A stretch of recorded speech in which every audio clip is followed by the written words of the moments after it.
Hello and welcome to my course on AI automation powered by n8n. So far in this course, you have used multiple types of nodes which are provided in n8n. But have you ever felt limited in some way or the other while implementing some kind of logic using the built-in n8n nodes? Did you ever feel like having some more control over your data, writing some sort of custom logic or making API calls? Well, today I start a series of 2-3 lessons where we'll start deep diving into the real power of n8n. We will start transforming ourselves from no-code automation professionals to low-code automation professionals by harnessing the power of expressions that allows us to do data transformation, code node that allows us to write custom logic, and HTTP node that allows us to make API calls. But today's lesson focus will be purely on expressions, what these are and how do they help. Before we deep dive into expressions, let's understand some of the basics. Well, there are two places in n8n where you can use code. First one is expressions, which allows you to transform your data within the nodes itself. You can use JavaScript to write expressions. You can use built-in methods which are available in n8n. You can use variables and data transformation functions which are also available in n8n. And the second place is code node that allows you to write multiple lines of JavaScript or Python based code so that you can have some sort of advanced custom logic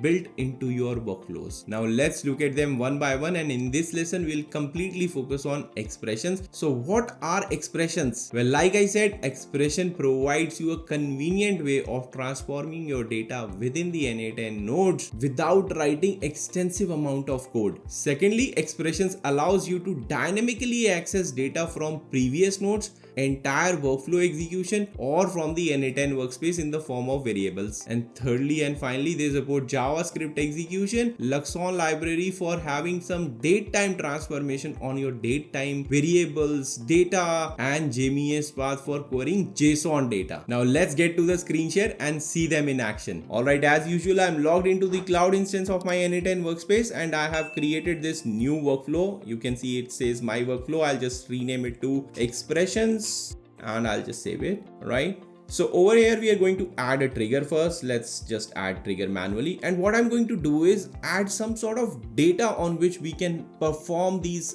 data transformations using the expressions. So for that, let's just use edit set fields node, and I'll use JSON over here. And what I have already done is there is a object that I have already created as a JSON object. It is just a combination of an orders data. Let me execute that. If you have seen the first lesson or second lesson of this course, you might be familiar with it. You can see that what I have is just one single item. It contains order number, customer name, address, email, and then the order data is there, like what products the customer has ordered. There are two products inside this particular object. So we are using this particular data in order to perform some sort of data transformations, and I'll show you by examples how you can access the expressions. You have already got a hint of it, but let's deep dive into how you can access various built-in functions, data transformation functions, where you can read more about them. I'm going to show you in this lesson. So now let's just go back to our canvas and I'll add another edit field set nodes. We can call this as data transformation. I'll rename it, and let's go back and rename this as customer data.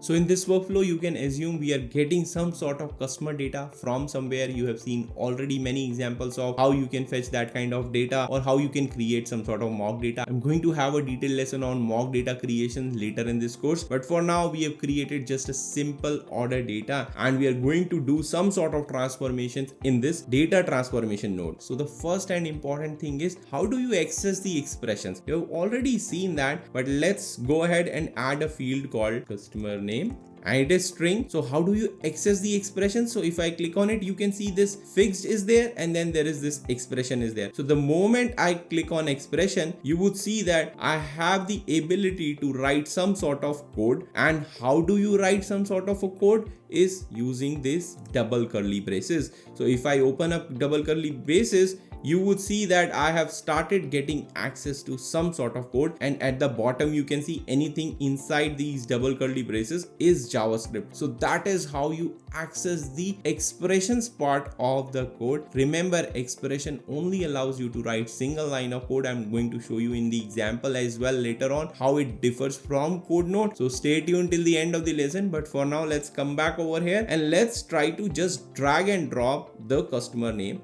So now you see that $JSON.customer name is basically a kind of an expression that we have written. It is a single line JavaScript which is allowing us to use JMeS path library to access the customer name using the dot notation. Similarly, let's add another field called email.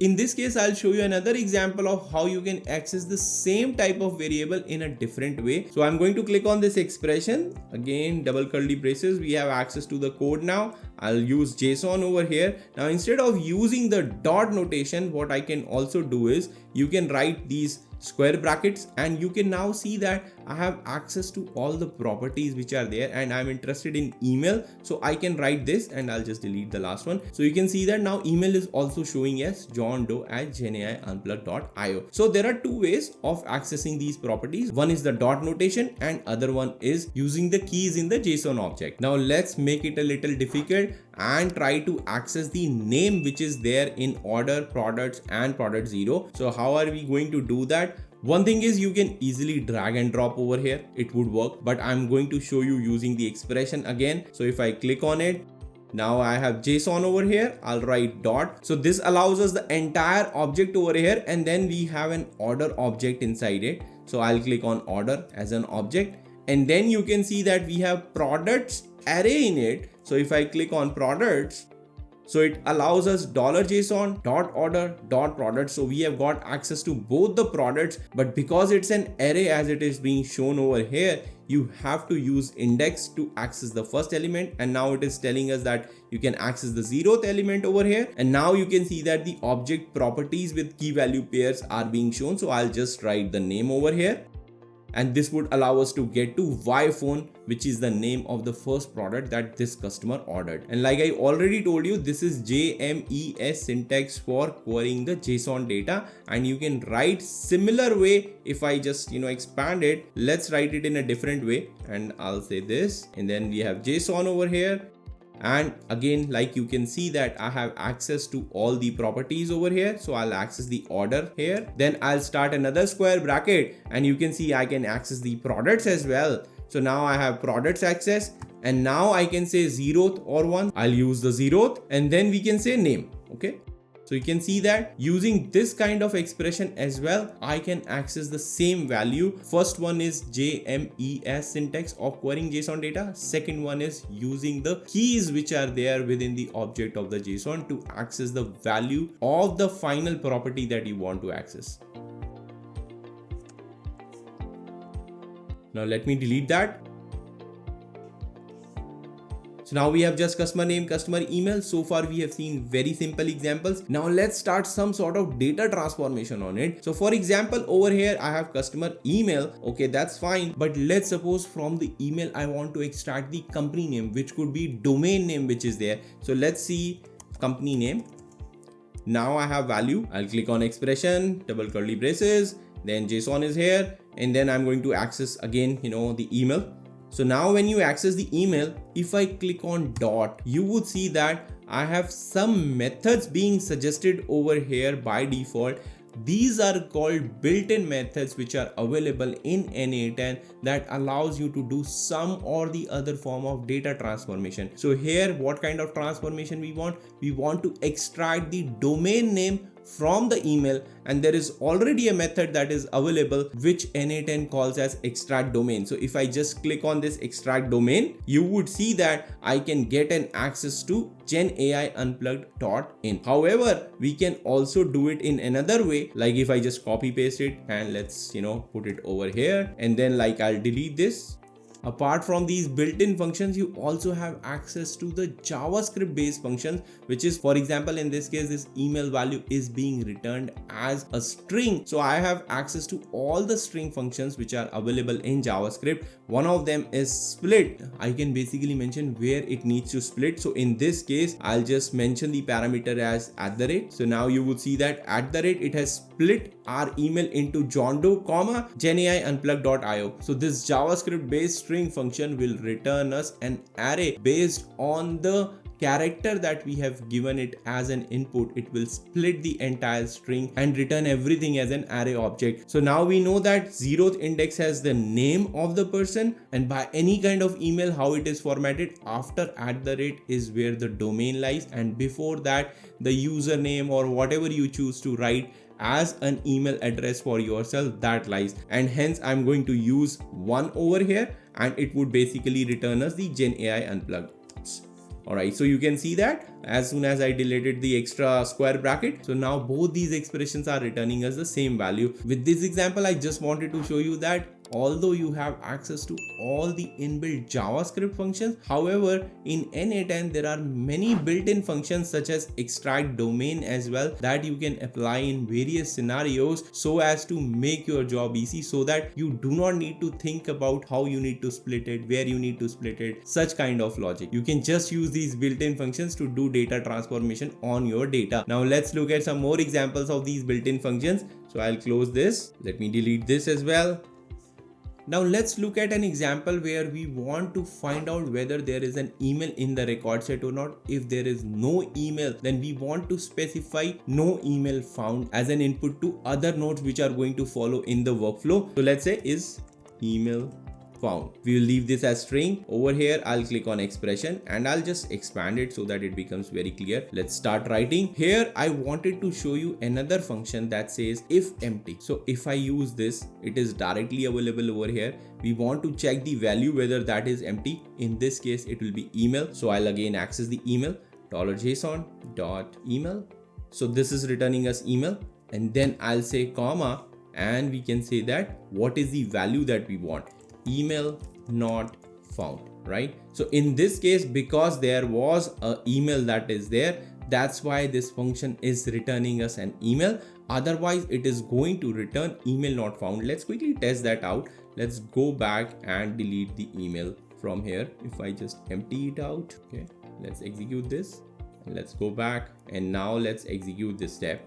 Alright, so you can see that email not found is coming in here, and in this case, company name, it is coming as null because there is no email there. Email is empty, so this function is already returning us null. But we were able to successfully test our use case that if some sort of data is coming into this node, we want to have no email found as a string. When there is no email, we can use this $if empty built-in function that will allow us to do this kind of data transformation or data cleanup. Now let's go back and revert our changes of email.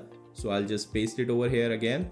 Let's run it so that everything is working fine. Yes, everything is working fine. We'll come over here and we'll execute this. So everything is working fine, reverted to the back state. Now let's look at some date function as well. Let's input what is today's date.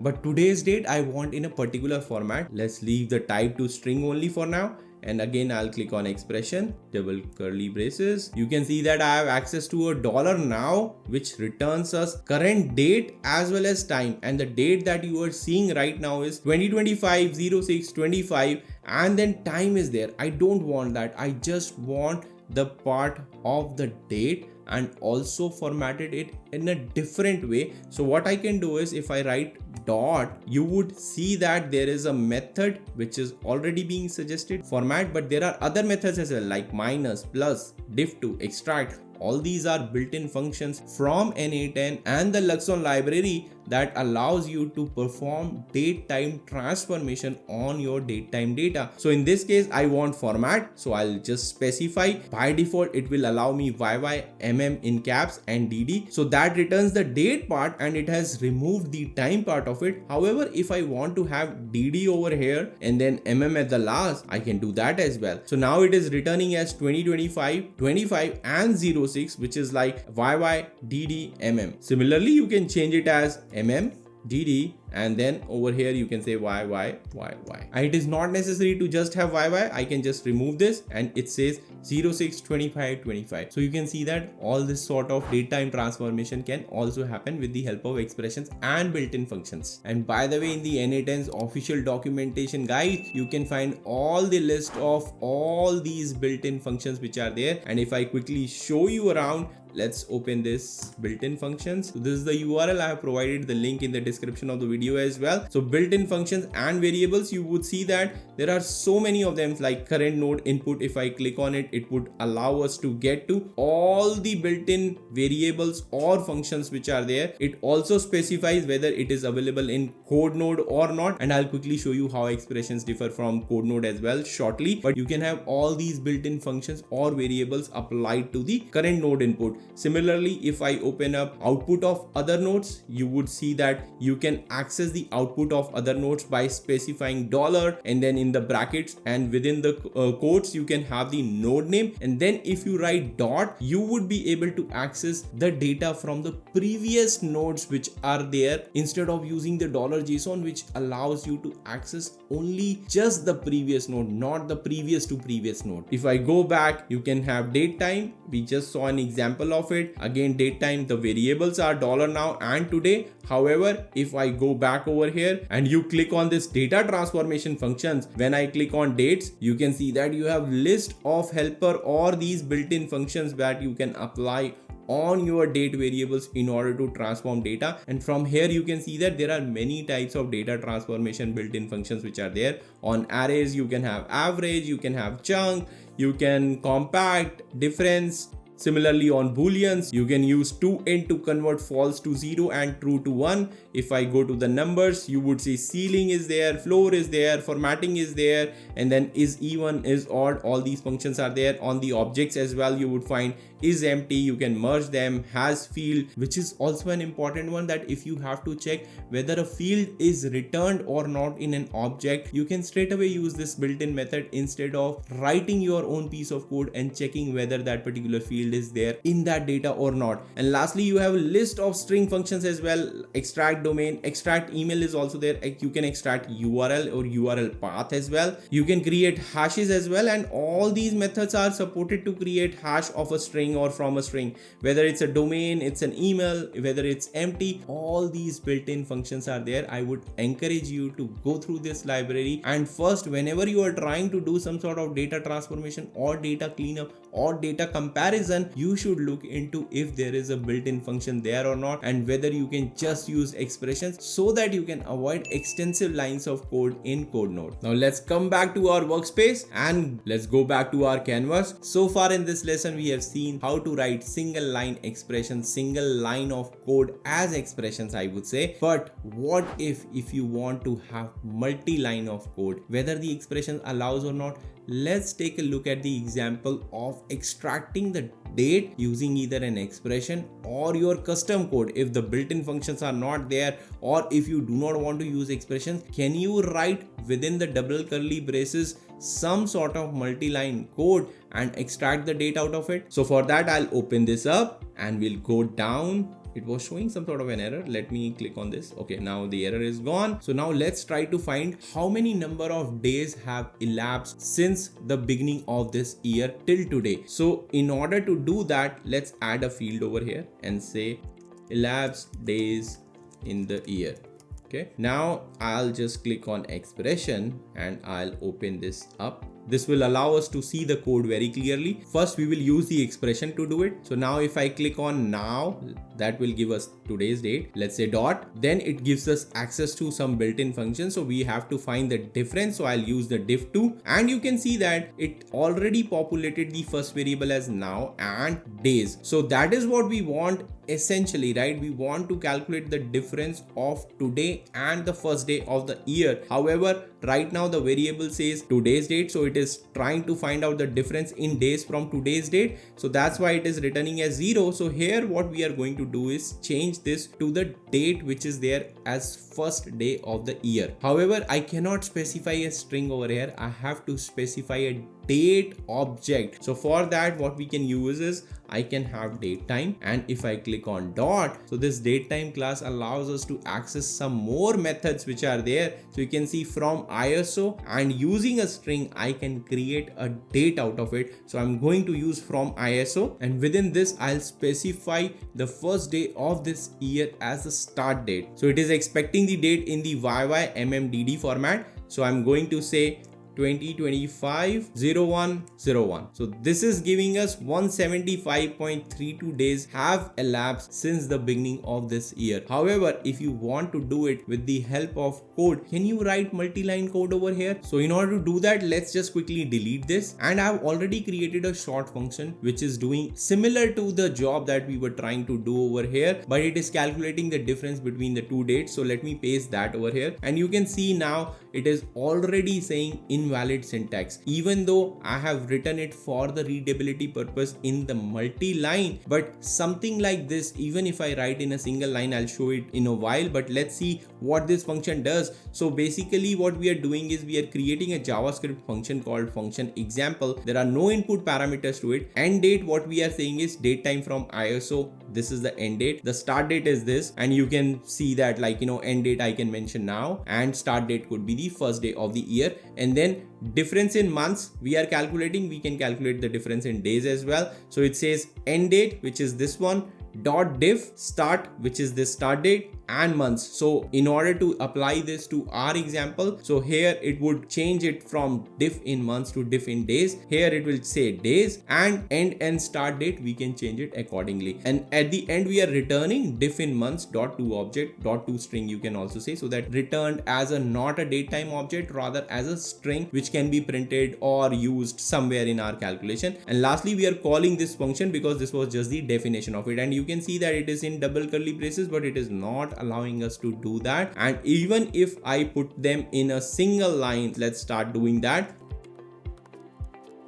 So you can see that even in single line it is not working, it is giving us invalid syntax. That is where the code note comes into play, that if you have to write some complex piece of code which cannot be solved by inbuilt functions or data transformation functions, or a single line of code using JavaScript in some way or the other, you have to use code note, and that is what we are going to cover in the next lesson of this course. So stay tuned, and I'll see you in the next lesson.